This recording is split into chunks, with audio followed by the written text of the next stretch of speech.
One of my favorite things to do is to go on Twitter and just see the instant reactions and the preseason overreactions, they're hilarious. I mean, they're incredible. Justin Fields went from a bust after his first couple of drives to a Super Bowl champion a few drives later. It's just fantastic. I love all of it. There is, I thought he did good. I thought that there was a lot that I liked in there. There is the pessimist in me that does kind of say, well, if you asked me before the game, how well would he do if he was going up against Miami's third stringers and they were playing primarily man? I probably would have said he would do pretty good. I think that is a fair thing to bring up. But at the same time, I thought that there was some other stuff in there that wasn't just him being able to beat lesser talent, but there was some legit good stuff in there. So I did say I thought that Fields' skill set means that he's going to be more benefited by playing with, second stringers on his team and second stringers on an opposing team, as opposed to someone like Mac Jones, who I think he benefits more from being on the first team and getting first team reps. That's just kind of how I view their different play styles. So that is a factor, and we will talk about that. And there were some negatives too. We will talk about the negatives at the beginning, and then we'll get into the positives and what's exciting. So there's both things. I don't feel that differently about Fields than I already did, but maybe you guys feel differently, and let's just get into the breakdown of the play itself. So we'll start off with this play. This was probably the first notable play of the game. So what's going to happen is that it's man coverage, and you see the route that Fields wants to throw to. This is a good route pre-snap to look towards. And worth mentioning, up until this point, when Fields has been on the field, basically nothing had been opened, so it was, his numbers aren't great at this point. It's not really his fault. This is before the Bears even had a first down, in fact, and it would continue. But watch, right when this play starts, so you're going to notice that Fields is going to make this throw, and there appears to be some opening right here. Now, not much. I mean, there's very little, if any, opening right here, but there appears to be some. This is a really difficult throw to make, but again, you got to factor into context. Not much is getting open, so I do understand this throw. I don't hate this decision whatsoever, and I actually think it is a pretty good throw. Like, as you see, broken up. It was a good defensive play. I would probably say I would want it a little bit further, but I think that's probably a nitpick. It's a catchable ball down the field. That's all you can really ask for. I think that I would put this in the good play category for Fields, and it was the first real notable play. We then got to the next drive where I feel like a lot of Bears fans after this drive were saying it's just preseason, doesn't really matter. There was a couple of bad decisions by Fields right here. Let's just be honest. These were not great decisions back to back. So it's a 2nd down and 12. You see the route he wants to throw to, sort of similar to the last one. It's man coverage. And again, really, I mean, I'm a believer in the games are won and lost on the outside in today's NFL. It's not won and lost on the lines. I think that getting guys open is how you win in today's NFL, and the Bears were not getting guys open. So this was really not Fields' fault up until this point, but still sort of similar to what I say with Sam Darnold and how even though he's in a bad situation, there's still stuff on tape that you can blame him for.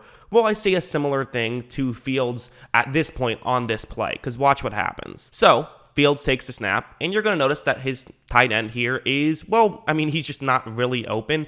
If you do want to make this throw, it's similar to the last one, but you have to get it up, and that's the real thing, is if you don't throw this one high enough, that's really dangerous. So you can make this throw if you want to. You can make this decision. I don't love it, but you can do it. You just have to make sure you get it up. Even make your player make a tough catch. That's fine. Just don't, underthrow it. That's the one thing you can't do.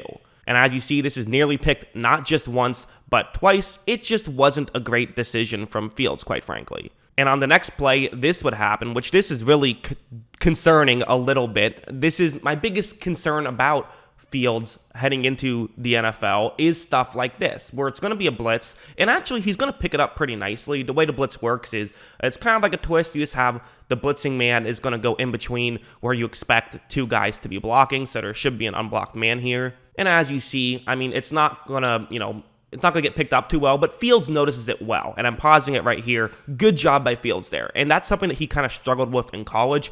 To me, that's promising that he did that. That is not the concerning thing. The concerning thing to me is this is a 3rd down and 12. You're currently standing on your own 10-yard line.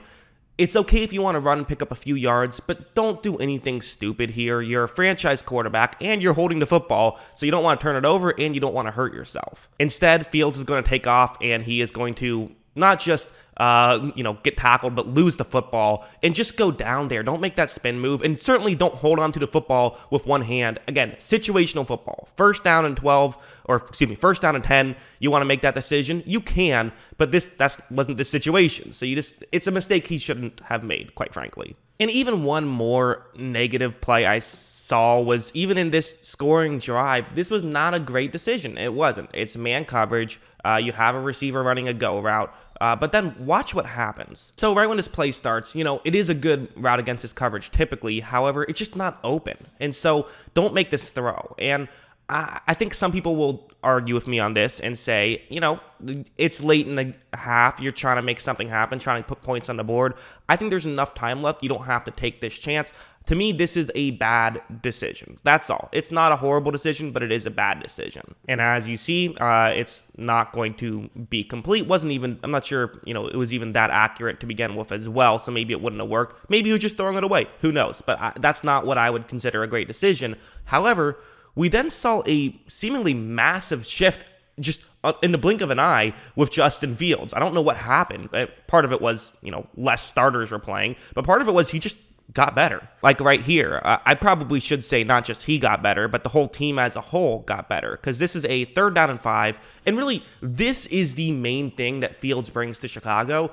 And if Justin Fields does end up being a superstar quarterback, it's probably going to be with his running game. So this play for Miami, it's a 3-man rush. Someone is going to drop back into coverage. So just a 3-man rush, and watch what Fields can do. Also keep in mind, this is zone coverage here, not man. So look, Fields, he's going to be able to get outside the pocket right here, and that's where he's really dangerous. It's almost a little Josh Allen-like, where you do not want to let him get outside the pocket. I think you can beat the Bears if you keep him inside the pocket, but once he gets outside the pocket, that's where there's going to be some trouble. But what's great here isn't just what he's doing. It's this subtle thing he's doing. So it's zone coverage, and you saw him do this a good amount when he got outside the pocket, is use his eyes and sort of fake as though he's going to do one thing when he's going to do something else. I think Fields has already decided he's going to throw the ball down the field. Why take a check down here? Getting a few yards, you can get the first down, that helps. But what's interesting is, you see where Fields is looking. There's a Miami player just off screen.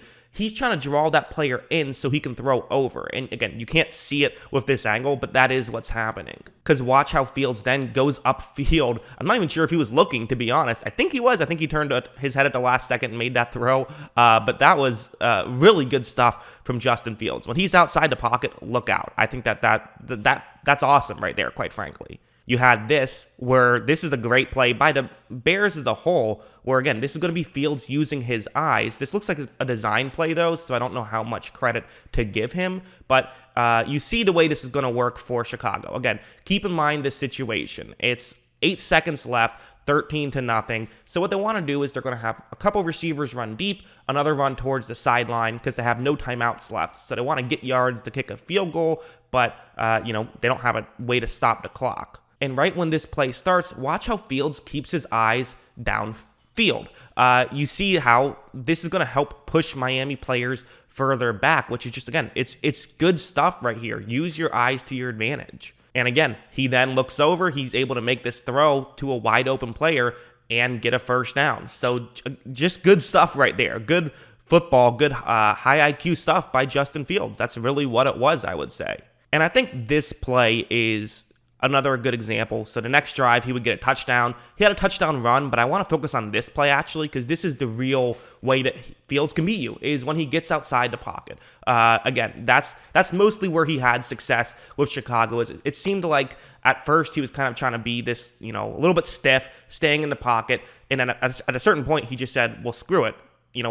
What I'm good at is running and throwing, so let me make sure I use half of what makes me great. So it's man coverage. You see the route and watch what happens. Off the edge on the right tackle, there's going to be what could have been a hold, but is not called a hold, so whatever. We'll go with it. We know Fields can get outside the pocket regardless, so it doesn't really matter about that. All that matters is what's actually happening. This is basically a glorified practice, so that's all I care about.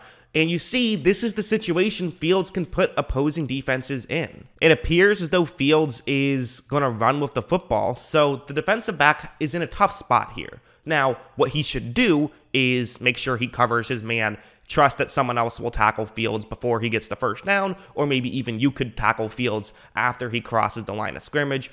But it's a difficult play, so that's what Fields can do, is he can put opposing players in tough situations. And as you see, he runs up to try to cover Fields, and Fields then makes the throw over. A really good, quick decision. And when you can do stuff like that, that works in the NFL. It really does. So the fact that he can make these quick decisions, well, if you're a Bears fan, it's exciting. It really is. So yeah, that's what I thought about Justin Fields' performance. Let me know what you guys thought in the comments below. Always love hearing from you. And of course, as always, thanks for watching.